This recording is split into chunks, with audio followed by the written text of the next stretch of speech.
Love versus arrange marriage वाली बहू के आंचल की ममता। सुबह का समय था। नंदिनी तैयार होकर नीचे हॉल में आती है। हॉल में उसके पापा राजेश और माँ सरला खड़े थे। हैप्पी बर्थडे मेरी प्रिंसेस, आज तो एकदम भौकाल वाली पार्टी करेंगे। मैंने हलवाई को बोल दिया है, समोसे रसगुल्ले सब बुक है। आज तो मोहल्ले वाले भी डांस करेंगे। हाँ बेटा, बता तुझे गिफ्ट में क्या चाहिए। पापा, आप इस पार्टी के लिए हलवाई और डीजे वाले को कितने पैसे देने वाले हो? अरे अपना बजट तो एकदम टाइट है, बस 10,000 है। उसी में सब कुछ एकदम फर्स्ट क्लास मैनेज कर लेंगे। तो वो पैसे आप मुझे दे दीजिए ना पापा। डीजे वाले बाबू को आज छुट्टी दे दो, मेरी पार्टी आज कहीं और होगी। नंदिनी वो पैसे लेकर सीधा शहर के एक अनाथ आश्रम पहुंचती है। उसने उन पैसों से बच्चों के लिए बहुत सारे नए कपड़े, खिलौने और एक बड़ा सा चॉकलेट केक खरीदा था। नंदिनी बेटा, तुम हर साल अपना जन्मदिन यही मनाती हो। इन बच्चों को भी अब तुम्हारे बर्थडे का इंतजार रहता है। अरे सुषमा आंटी, जो खुशी इन छोटे छोटे वाले बच्चों की स्माइल देखकर मिलती है ना, वो किसी पार्टी में कहाँ। चलो बच्चों, जल्दी से केक काटो, फिर मस्त सेल्फी लेंगे। नंदिनी बच्चों के साथ खूब खेलती है, कुछ समय ज्यादा ही। नंदिनी अनाथ आश्रम से लौटकर बस स्टॉप पर खड़ी थी। पास ही एक औरत मीना अपने छोटे से बच्चे को गोद में लिए परेशान खड़ी थी। अरे चुप हो जा मेरे लाल, पता नहीं इसे क्या हो गया है, सुबह से बस रोए जा रहा है। क्या मैं इसे थोड़ी देर गोद में ले लूं? शायद मैं इसे चुप करा सकूं। हाँ बहन, ले लो, मेरे तो हाथों में दर्द हो गया है। अरे दीदी, इतनी भयंकर गर्मी में आपने इसे रजाई जैसा तौलिया लपेट रखा है, बेचारे को घबराहट हो रही है। नंदिनी तौलिया हटाकर उसे अपने सीने से लगा लेती है और बच्चा शांत हो जाता है।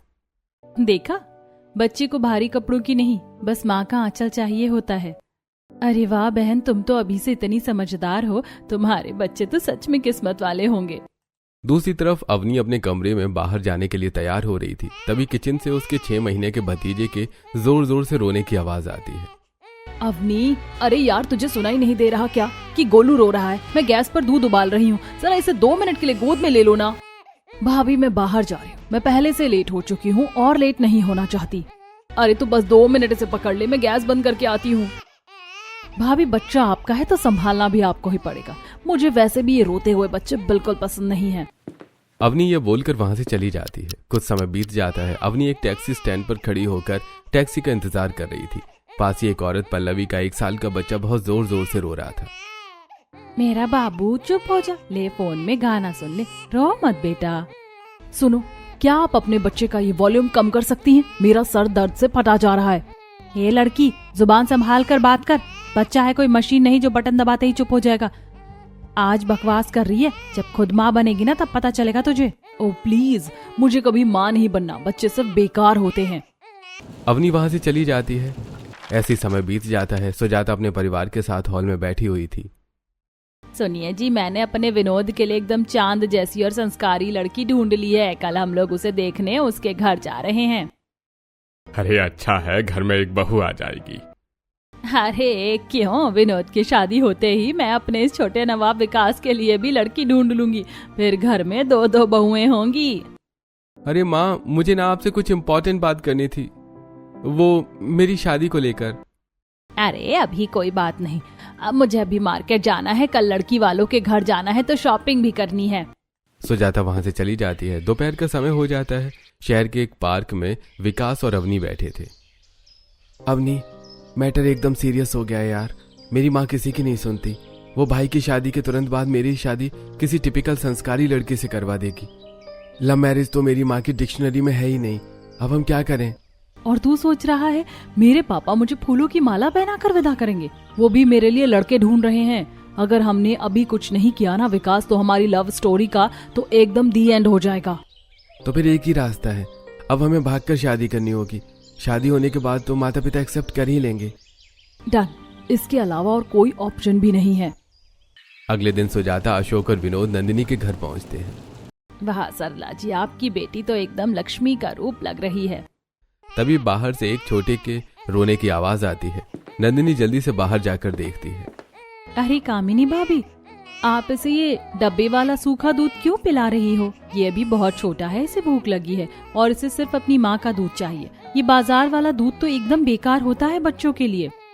क्या करूं नंदिनी, मुझे लगा इससे इसका पेट भर जाएगा। नहीं भाभी, आप आराम से बैठकर इसे अपना दूध पिलाओ, और हाँ, इसे दूध पिलाते वक्त इसके सिर पर हाथ फेरना, ये बिल्कुल नहीं रोएगा। सुजाता जी हॉल में बैठी ये सब देख रही थी। अशोक जी, मुझे तो यकीन नहीं हो रहा, ये लड़की अभी तक माँ भी नहीं बनी है और इसे बच्चों को पालने की इतनी समझ है। आजकल की मॉडर्न लड़कियों को तो ठीक से डायपर भी नहीं पता होता।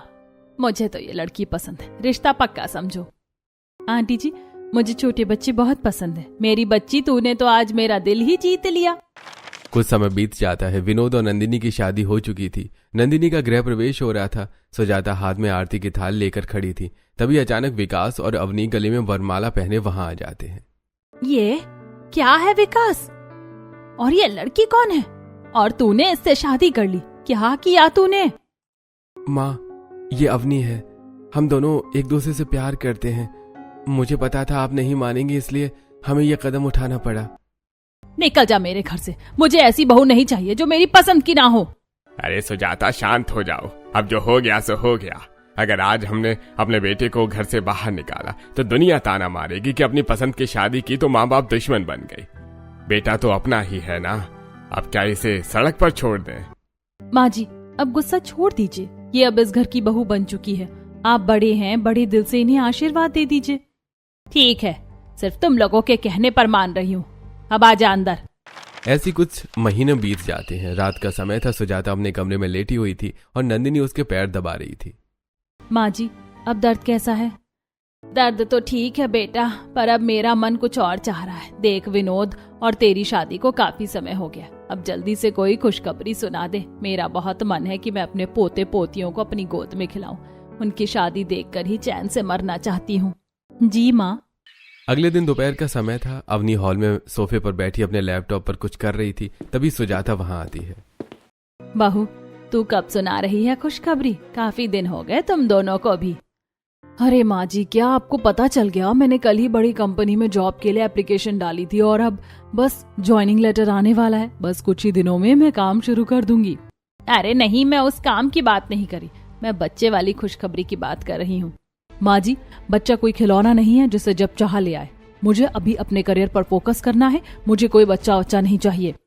अवनी यह बोलकर अपने कमरे में चली जाती है। रात का समय हो जाता है। विकास और अवनी अपने बेडरूम में थे। अवनी, यार देख, मेरे ऑफिस के दोस्त राहुल ने अपने छोटे बेबी के साथ कितनी कूल फोटो डाली है सोशल मीडिया पर। कितने लाइक्स और कमेंट्स आ रहे हैं। यार बच्चे कितने क्यूट होते हैं ना। हमें भी एक बच्चा प्लान करना चाहिए। विकास, तुम भी माँ जी की तरह शुरू हो गए। फोटो खिंचवाने के लिए बच्चा पैदा कर लूं? मुझे अभी अपनी लाइफ एंजॉय करनी है। क्या नहीं करेगी? बच्चा होने से घर में रौनक आती है, खुशियां बढ़ती हैं। तू क्या सारा जीवन इस लैपटॉप के आगे ही बैठी रहेगी? तुझे बच्चा करना ही होगा अवनी। अवनी गुस्से में वहां से चली जाती है। कुछ समय बीत जाता है। घर को गुब्बारों से सजाया गया था। नंदिनी और अवनी दोनों को एक बेटा हुआ था और आज वो हॉस्पिटल से डिस्चार्ज होकर आई थी। अवनी का बच्चा जोर जोर से रो रहा था। उफ, ये चुप क्यों नहीं हो रहा? डॉक्टर ने तो कहा था सब ठीक है। विकास, पकड़ो इसे, मेरा सर फट रहा है। अवनी, इसे जरा प्यार से अपने सीने से लगाओ। बच्चा जब माँ की धड़कन सुनता है तभी उसे सुकून मिलता है। इसे ऐसे मत पकड़ो। नंदिनी, तुम अपने बच्चे पर ध्यान दो। मुझे पता है मेरे बच्चे को कैसे संभालना है। मुझे लेक्चर की जरूरत नहीं है। अवनी गुस्से में बच्चे को लेकर अपने कमरे में चली जाती है। ऐसे कुछ महीने बीत जाते हैं। नंदिनी और अवनी के बच्चे थोड़े थोड़े बड़े हो गए थे। किचन में नंदिनी अपने बच्चों के लिए कुछ बना रही थी। तभी अवनी वहां आती है। उसके हाथ में एक महंगा बेबी फूड का पैकेट था। अवनी, देखो, मैंने तुम्हारे बच्चे के लिए भी ये ताज़ा दलिया बनाया है। घर का बना खाना बच्चों की सेहत के लिए सबसे अच्छा होता है। ये बाहर की चीजें बेकार होती हैं। नंदिनी, तुम अभी भी पुराने जमाने में जी रही हो। ये इंटरनेशनल ब्रांड का खाना है, इसमें सारे विटामिन हैं। पर अवनी, ये पैकेट वाली चीजें छोटे बच्चों के लिए ठीक नहीं होती। बस अपनी ये डॉक्टरी अपने पास रखो। मेरा बच्चा ये खाएगा और चुपचाप सो जाएगा। अवनी वहां से चली जाती है। रात का समय हो जाता है। अवनी का बच्चा बहुत जोर जोर से रो रहा था। अवनी उसे दवाई पिलाने की कोशिश कर रही थी। तभी नंदिनी वहां आ जाती है। उफ, मेरा तो दिमाग खराब कर दिया इस बच्चे ने। ये चुप क्यों नहीं हो रहा? मैंने इसे महंगी वाली दवाई भी दे दी। अवनी, दवा से ज्यादा इसे अभी सुकून की जरूरत है। लाओ इसे मुझे दो। मुझे पता है ये कैसे शांत होगा। नंदिनी धीरे से बच्चे को अपनी गोद में लेती है और उसे कस के अपने सीने से लगा लेती है। वो उसे थपथपाते हुए कमरे में इधर उधर टहलने लगती है। कुछ ही देर में बच्चा शांत होकर सो जाता है। देखा अवनी, माँ के आंचल में बहुत ताकत होती है, तुम भी इसे ऐसे ही अपने सीने से लगाया करो। ये बोलकर नंदिनी वहां से चली जाती है। उसी रात करीब 2 बजे का समय था। नंदिनी अपने बच्चे के लिए किचन से दूध लेने आई थी। तभी उसे अवनी के कमरे से बच्चे के जोर जोर से रोने की आवाज आती है। नंदिनी अवनी के कमरे में जाती है। कमरे में अवनी और विकास सो रहे थे। अवनी उठो, देखो बच्चा कितनी जोर से रो रहा है, इसे संभालो। यार नंदिनी, तुम यहाँ क्या कर रही हो? मैं तो परेशान हो गई हूँ, ये तो शांत ही नहीं होता। अरे इस पर ऐसे गुस्सा मत करो, ये कोई अलार्म घड़ी नहीं है जो बटन दबाते ही बंद हो जाएगा। इसे प्यार से शांत करवाओ। तुम जाओ यहाँ से, तुम अपने बच्चे का ध्यान रखो, मेरे रूम में मत आया करो ज्ञान बांटने। नंदिनी दुखी होकर वहां से चली जाती है। अवनी अपना फोन उठाती है और उसमें कोई कार्टून चलाकर अपने बच्चों को दे देती है। लो इसे देखो और अपना मुंह बंद रखो, और अब रोया ना तो सच में थप्पड़ मार दूंगी। अगली सुबह नंदिनी अकेले पूरे घर की साफ सफाई कर रही थी। सुजाता सोफे पर बैठी चाय पी रही थी। तभी अवनी वहां आती है। महारानी जी की सुबह हो गई। देख नंदिनी बेचारी अकेले पूरे घर का काम कर रही है, तू भी थोड़ी उसकी मदद करवा दे। सॉरी माँ जी, मेरे पास इन सब फालतू कामों के लिए टाइम नहीं है। अवनी वापस अपने रूम में चली जाती है। तभी नंदिनी का बच्चा घुटनों के बल चलता हुआ नंदिनी के पीछे पीछे रोता हुआ आता है। लगता है कुछ जुगाड़ करना ही होगा, नहीं तो तुम ऐसे ही बैठे पीछे पीछे घूमते रहोगे, और फिर अगर कुछ गिर गया तो लग जाएगी तुम्हारे। नंदिनी बहुत ही सेफ्टी से अपने बच्चे को अपनी पीठ पर बांध लेती है। देखो अब हम ये वाला काम करेंगे, अब हम इस सोफे की सफाई करेंगे, डस्ट की तो आज खैर नहीं। बच्चा हंसने लगता है और बिल्कुल शांत रहता है। सुजाता ये देखकर बहुत खुश हो जाती है। वाह नंदिनी, इसे कहते हैं आम के आम गुठलियों के दाम। क्या मस्त जुगाड़ निकाला है तूने, काम भी हो रहा है और बच्चा भी खुश। अगले दिन नंदिनी बाथरूम में अपने बच्चे को नहलाने की तैयारी कर रही थी। उसने छोटे टब में गर्म पानी लिया था। वो बार बार अपना हाथ पानी में डालकर चेक कर रही है कि पानी ज्यादा गर्म तो नहीं है। मेरा बाबू नहाएगा, चप चप करेगा, फिर एकदम फ्रेश होकर अपने मामा के घर जाएगा। नंदिनी उसे नहलाने के बाद उसकी बहुत अच्छे से मालिश करती है और उसे कपड़े पहनाकर बातें करते हुए सुला देती है। उधर अवनी अपने बच्चों के पास बैठी हुई थी। छी यार, कितनी गंदी स्मेल आ रही है इससे। चलो आज इसे नहला ही देती हूँ। अवनी बच्चे को बाथरूम में ले जाती है। वो गीजर ऑन करती है, लेकिन पानी चेक नहीं करती कि पानी कितना गर्म है। वो सीधा गर्म पानी बच्चे पर डाल देती है। बच्चा ज्यादा गर्म पानी की वजह से रोने लगता है। अरे यार, ये क्या मुसीबत है, मुझे तो कुछ आता ही नहीं है और ये कब से रोए जा रहा है। शट अप, चुप हो जा। सुजाता ये सब सुन लेती है। वो गुस्से में वहां पर आती है। तेरी अकल घास चरने गई है क्या? इतना खौलता हुआ पानी मासूम पर डाल दिया, ऊपर से डांट रही है। एक बच्चे का ध्यान नहीं रखा जाता तुझसे। अगले दिन नंदिनी और अवनी शॉपिंग करने जा रही थी। बाहर भयंकर तेज धूप थी। अवनी ने अपने बच्चे को एक मोटे कपड़े से ढका हुआ था। बच्चा पूरी तरह से अनकंफर्टेबल होकर रो रहा था। अवनी, इतनी तेज धूप में तुमने इसे इतने मोटे कपड़े से क्यों ढका है? इसे घुटन हो रही है। तुम्हें नहीं पता नंदिनी, ये सन प्रोटेक्शन के लिए है। मैं नहीं चाहती मेरा बेबी टैन हो जाए। वहीं नंदिनी ने अपने बच्चे को सीने से लगाकर अपनी साड़ी से ढक लिया था। अपनी बच्चे को इन मोटे ब्रांडेड कपड़ों की नहीं, बस अपनी माँ के आंचल की जरूरत होती है।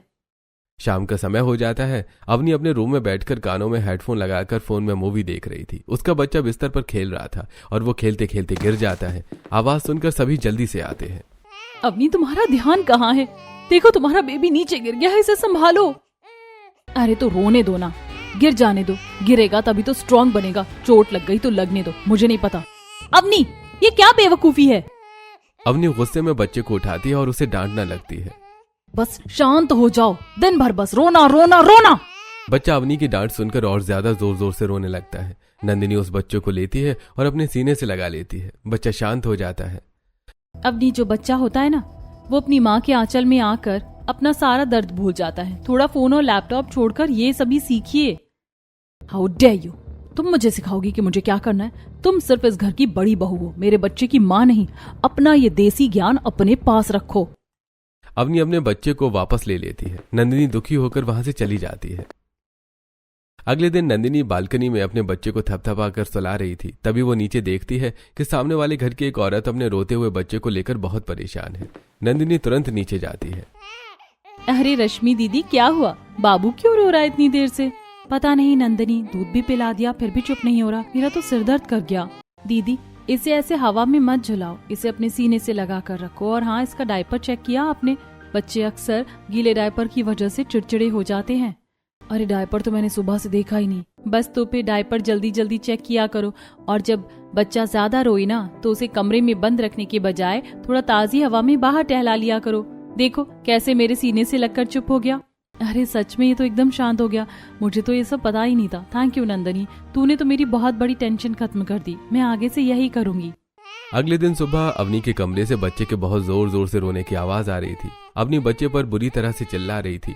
नंदिनी अवनी के कमरे में आती है। चुप हो जा, मेरा दिमाग मत खा, दिन भर बस रोना रोना। अवनी पागल हो गई हो क्या? इतने छोटे बच्चे पर कोई ऐसे चिल्लाता है? नंदिनी बच्चे को अपने सीने से लगाती है। बच्चा शांत होने लगता है। नंदिनी का हाथ बच्चे के डायपर पर जाता है। अवनी, इसका डायपर तो एकदम फुल होकर लीक कर रहा है। इसके रैशेस हो गए होंगे। तुमने आखिरी बार कब चेंज किया था इसे? शायद कल रात को किया था। मुझे काम भी होते हैं नंदिनी, मैं 24 घंटे इसके डायपर नहीं चेक कर सकती। रात से? तुम्हें शर्म नहीं आती अवनी? एक मासूम बच्चे को तुमने इतनी तकलीफ में रखा है। बच्चों को ऐसे शांत करते हैं, उन पर चिल्ला कर नहीं। तुम कौन होती हो मुझे ये सब सुनाने वाली? मेरी मर्जी, मैं जैसे। तेरी मर्जी? कैसी तेरी मर्जी? तेरी मर्जी चलेगी तो तू तो मेरे पोते को मार ही डालेगी। देख अवनी, मेरे पोते की क्या हालत कर दी है तूने। लिसन माँ जी, मुझे तो ये बच्चा चाहिए ही नहीं था। ये आप ही लोगों की जिद थी ना कि घर में पोता चाहिए, तो अब आप ही इसका ध्यान रखो, मुझे मेरा काम करने दो। अवनी गुस्से में वहां से चली जाती है। रात का समय हो जाता है। अवनी अपने बेड पर बैठी लैपटॉप पर अपनी अपनी सहेलियों से वीडियो कॉल पर हंसकर बातें कर रही थी। पास में ही अवनी का बच्चा लेटा हुआ था जो कि रो रहा था। उफ, ले तू अपना ये फोन चला ले। बच्चा फोन को जमीन पर फेंक देता और फोन टूट जाता है। ये देखकर अवनी को बहुत गुस्सा आ जाता है और वो बच्चे को मारने के लिए अपना हाथ उठाती है कि तभी विकास कमरे में आ जाता है। अवनी, तुम्हारी हिम्मत कैसे हुई मेरे बच्चे पर हाथ उठाने की? शर्म नहीं आती तुम्हें इतने छोटे से मासूम को मारते हुए? तो क्या करूं? मेरा 1 लाख का फोन तोड़ दिया इसने। मेरी जिंदगी नरक बना दी है इस बच्चे ने। दोनों झगड़ा होने लगता है। तभी सुजाता वहां आ जाती है। अरे विकास, मैंने तो पहले ही कहा था ये लड़की बेकार है। इसे अपने बच्चे से ज्यादा अपने डब्बे फोन की फिक्र है। डायन भी अपने बच्चों को नहीं खाती। अवनी को बहुत गुस्सा आ जाता है और वो छत पर चली जाती है। सब मुझे बुरी माँ कहते, पर किसी को नहीं पता कि मुझे बच्चों से नफरत क्यों है। मुझे पता है, जब मेरा छोटा भाई पैदा हुआ था तब मेरी माँ कितनी अच्छी थी। माँ का एक सपना था कि वो एक बहुत बड़ी डिजाइनर बने, लेकिन उस छोटे भाई के आने के बाद माँ के सारे सपने टूट गए। वो बस डायपर और दूध की बोतलों में उलझ कर रह गई। इसी फ्रस्ट्रेशन में माँ ने सुसाइड कर लिया। बच्चे बेकार होते, बच्चे ना अपनी माँ को खा लेते। मुझे नहीं चाहिए कोई बच्चा। कुछ दूर नंदिनी खड़ी थी जो कि अपने बच्चे को टहलाने के लिए लाई थी और उसने ये सब सुन लिया था। हे भगवान, तो ये बात है। अवनी को बच्चों से नफरत नहीं है। वो तो अपने बचपन के उस दर्द की वजह से परेशान है। उसे लगता है कि बच्चा उसका करियर खा जाएगा। कोई बात नहीं अवनी, जब तक तुम्हारा ये डर खत्म नहीं होता तब तक मैं खुद तुम्हारे बच्चे का ध्यान रखूंगी। अगले दिन से नंदिनी छुप छुप कर अवनी के बच्चे का ध्यान रखती। जब अवनी काम में बिजी होती, नंदिनी चुपके से जाकर बच्चे का डायपर बदल देती, उसे टाइम से दूध पिला देती और उसकी मालिश कर देती। एक दिन अवनी उसे ऐसा करते हुए देख लेती है। What are you doing, Nandini? Avani, इसकी मालिश का टाइम हो गया था और तुम बिजी थी, तो मैंने सोचा, तो तुमने सोचा कि तुम महान बन जाओगी। तुम कौन होती हो उसका ध्यान रखने वाली? मुझे पता है तुम ये सब क्यों कर रही हो, ताकि घर वालों के सामने तुम अच्छी बन सको। निकल जाओ यहाँ से।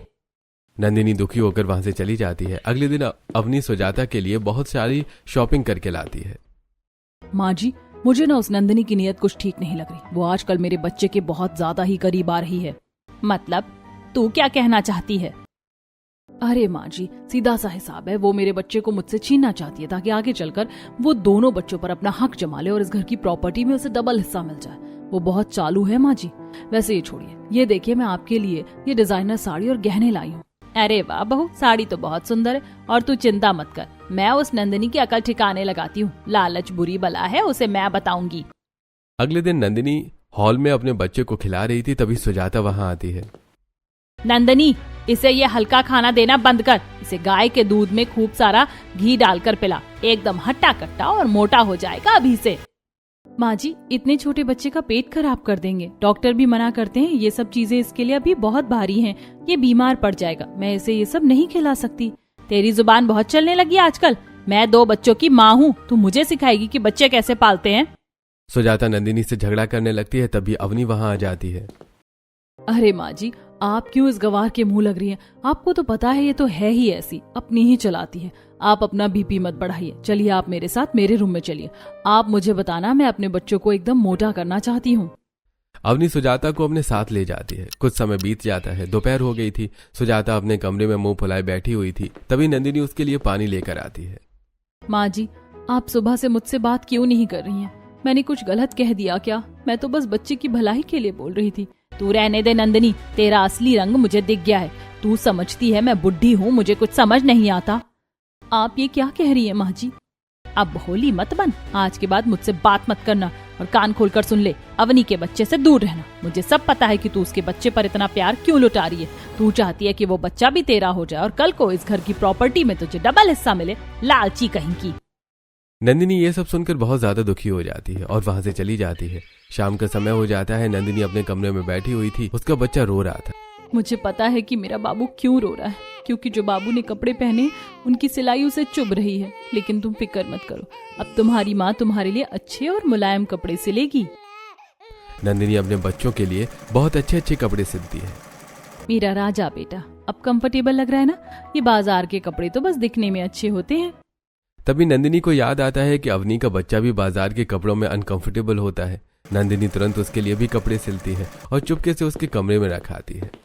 अवनी चाहे जो सोचे और माँ जी चाहे जितने ताने मारे, पर बच्चे तो भगवान का रूप होते हैं। इस बेचारे मासूम की क्या गलती है? अगले दिन घर में अवनी और उसके बच्चे के अलावा कोई नहीं था। अवनी हॉल में सोफे पर बैठकर हेडफोन लगाकर फोन में मूवी देख रही थी। उसका छोटा बच्चा फर्श पर घुटनों के बल खेलते खेलते सीधा किचन में चला जाता है। गैस पर मैगी बन रही थी। तभी अचानक गैस में आग लग जाती है और बच्चा जोर जोर से रोने लगता है। अरे वाह, मजा आ गया। सच में ये मूवी बहुत अच्छी है।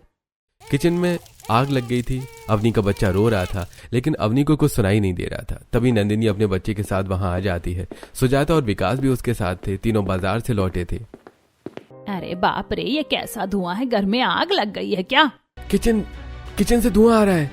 तभी उन्हें किचन से बच्चे के जोर जोर से रोने की आवाज आती है। नंदिनी जल्दी से जाकर अवनी के हेडफोन निकालती है। क्या हुआ और ये धुआं कैसा है? अवनी, किचन में आग लगी है और तुम्हारा बच्चा अंदर है। ओह माय गॉड, आग लग गई। अब क्या करूं मैं? अंदर नहीं जाऊंगी, मैं जल जाऊंगी। विकास प्लीज फायर ब्रिगेड को फोन करो। सब लोग बुरी तरह से घबरा जाते हैं। नंदिनी जल्दी से अपने बच्चों को नीचे छोड़ती है और खुद किचन में चली जाती है। भाभी रुकिए, वहां मत जाइए, आप जल जाओगी। कुछ ही देर में नंदिनी किचन से बाहर आती है। उसने बच्चे को अपने सीने से लगाया हुआ था। उसकी साड़ी जल गई थी, लेकिन उसने बच्चे को बचा लिया था। ये भगवान मुझे माफ कर दे नंदिनी। पता नहीं मेरी अकल पर कौन सा पत्थर पड़ गया था जो मैं तुझे लालची बोल रही थी। तू तो सच में साक्षात देवी है। तूने अपनी जान पर खेलकर आज मेरे पोते को बचा लिया। तुम्हें शर्म नहीं आई अवनी? तुम्हारा बच्चा वहां आग में जलने वाला था और तुम यहाँ बैठकर फोन में मूवी देख रही थी। क्या यही है तुम्हारी मॉडर्न पेरेंटिंग? विकास, मैंने जानबूझकर थोड़ी किया। मैंने हेडफोन लगाए थे, मुझे क्या पता था वो किचन में चला जाएगा। चुप कर कलमुही, तेरी वजह से आज मेरा पोता कमजोर और बीमार रहने लगा है। आज तो इसने मेरे पोते की जान ही ले ली थी। हाँ, मैं हूँ बुरी माँ, क्योंकि मुझे ये बच्चा चाहिए ही नहीं था। ये आप लोगों की ही जिद थी ना कि घर में पोता चाहिए, तो अब मिल गया ना। अब तुम लोग ही इसे पालो। अपनी तुम्हारा दिमाग खराब हो गया है क्या? तुम अपने ही बच्चे के लिए ऐसा बोल रही हो? बिल्कुल सही बोल रही हूँ विकास। तुम इस बच्चे को अपने पास रखो, मैं तुम्हें डिवोर्स दे दूंगी। तुम इसके लिए कोई नई और संस्कारी मम्मी ढूंढ लेना जो 24 घंटे इसके डायपर बदलती रहे। मैं जा रही हूँ ये घर छोड़कर। अवनी जल्दी से अपने कमरे में जाती है और अपना सूटकेस लेकर आ जाती है। अवनी प्लीज पागलपन मत करो। गुस्से में अपना घर और बच्चा ऐसे छोड़कर मत जाओ। ये बच्चा तुम्हारे बिना कैसे रहेगा? माँ कैसी भी हो, लेकिन वो तो माँ ही होती है। तुम ये भोली बनने का नाटक बंद करो नंदिनी।